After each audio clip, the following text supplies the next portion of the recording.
Para repercutir essa mudança de partido do presidente Jair Bolsonaro, recebemos hoje em nosso estúdio o especialista em finanças públicas, Rodolfo Amaral. Rodolfo, boa noite, obrigado, por participar aqui com a gente. O que você acredita tenha levado o presidente a tomar essa decisão de sair do partido, Rodolfo? Já há algum tempo que ele anda meio em rota de colisão, não é, com a cúpula do PSL.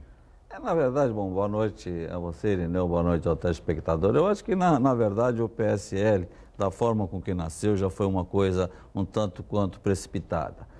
A situação, a própria eleição do presidente da República foi algo também inusitado. Eu me lembro da última vez que eu estive aqui, eu brinquei e falei que o PSL parecia um saco de gato, ou seja, colocou todo mundo lá, um ficou brigando com o outro. Foi um ajuntamento para disputar a eleição. E em 10 meses eles acabaram não se entendendo, certo? A grande verdade é que a maioria dos eleitos foi na carona, no vácuo do presidente da República, na eleição, e lá começou a questão que norteia a política, que é a vaidade e tal, a questão da liderança. E muitos já saíram, inclusive, né? Se elegeram e já se saíram do PSL. Então eles não se entendiam nem com a maior bancada do Congresso, não conseguiam sustentar e defender o próprio governo.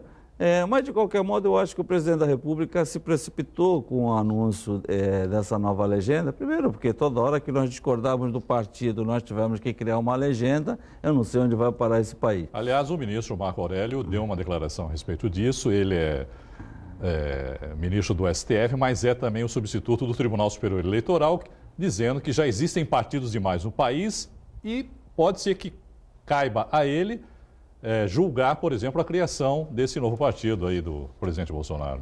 E num momento inoportuno, porque nós estamos às vésperas de uma eleição, muitos dos deputados federais que migrariam automaticamente não vão migrar por causa disso, da garantia, da oficialização da legenda. Outros que serão candidatos a prefeito nas suas cidades terão receio de fazer essa mudança. Agora, nesse caso, a fidelidade partidária não se aplica, né, Rodolfo? Para os deputados, sim, mas para cargos majoritários não se aplica a lei de fidelidade partidária e, por isso, o presidente não seria afetado nesse caso. Exatamente, mas, de qualquer modo, é sempre uma insegurança, porque o partido, esses deputados que saem do partido, se ele não for para um novo partido, ele tem o risco de perder o mandato. Então, ninguém vai se arriscar dessa forma. E depois também vamos dizer o seguinte, o presidente da República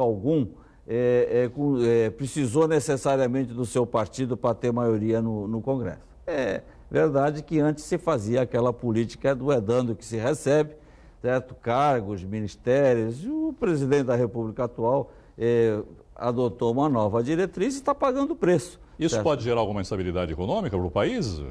Eu acho que tudo está gerando essa instabilidade, essa insegurança. O Brasil, o novo governo já começou com quase 6 trilhões da dívida pública, algo difícil de se administrar. Fez de uma forma corajosa, está fazendo alguma coisa da forma de corajosa, que foi derrubar a taxa Selic. Nós tivemos, durante o governo do PT, uma média de 15%, certo, de taxa Selic, chegou ao patamar médio de 15%, hoje nós estamos em 5%.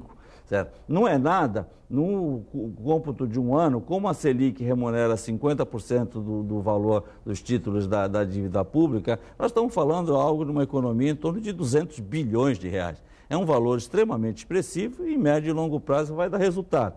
Então eu acho que essa situação que está permitindo com que o governo adote algumas medidas aí que vem anunciando de pacote para equalizar a economia. Mas eu espero que a gente tenha fôlego para chegar lá. Bom, o Rodolfo vai continuar aqui com a gente para comentar outros assuntos, mas antes, a cidade de Veneza, na Itália, registrou nesta terça-feira a maior inundação em mais de 50 anos. Veja os detalhes. Veneza registrou na noite desta terça-feira um pico de maré alta de aproximadamente 1,90 metro, segundo o Centro de Marés da cidade italiana. Inclusive, hoje foi pedido estado de catástrofe natural, uma vez que os custos serão significativos. A expectativa é que o nível da água continue subindo. As águas inundaram o vestíbulo da Basílica de São Marcos, algo pouco frequente. É a pior inundação em 50 anos. Manifestantes contra o governo de Hong Kong paralisaram partes do polo financeiro asiático pelo terceiro dia seguido nesta quarta-feira. Algumas linhas de transportes, escolas e muitos negócios deixaram de operar depois que a polícia alertou que o agravamento da violência atingiu níveis mortais. Cerca de 10 mil manifestantes interditaram ruas do centro do distrito comercial da cidade. Usando trajes de escritório e máscaras proibidas, eles marcharam e lançaram tijolos em ruas que abrigam algumas das propriedades e lojas de artigo de luxo mais caras do mundo. Apoiadores do presidente autoproclamado da Venezuela, Juan Guaidó, entraram na embaixada da Venezuela em Brasília na manhã de hoje. Enquanto a embaixadora designada por Guaidó, Maria Tereza Bellandria, diz que a sede diplomática abriu as portas voluntariamente, manifestantes pró-Nicolás Maduro falam em invasão. A polícia militar foi chamada para reforçar a segurança do local. Do lado de fora, manifestantes demonstravam apoio ao atual corpo diplomático, indicado pelo presidente venezuelano Nicolás Maduro. O governo brasileiro reconhece Guaidó como presidente da Venezuela e Bellandria como embaixadora do país no Brasil.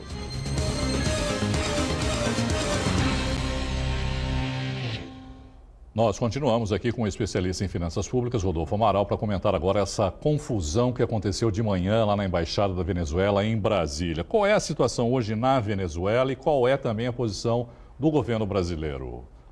Na verdade, a gente já vem acompanhando os pronunciamentos do presidente da República em relação ao comportamento, ao autoritarismo praticado na Venezuela.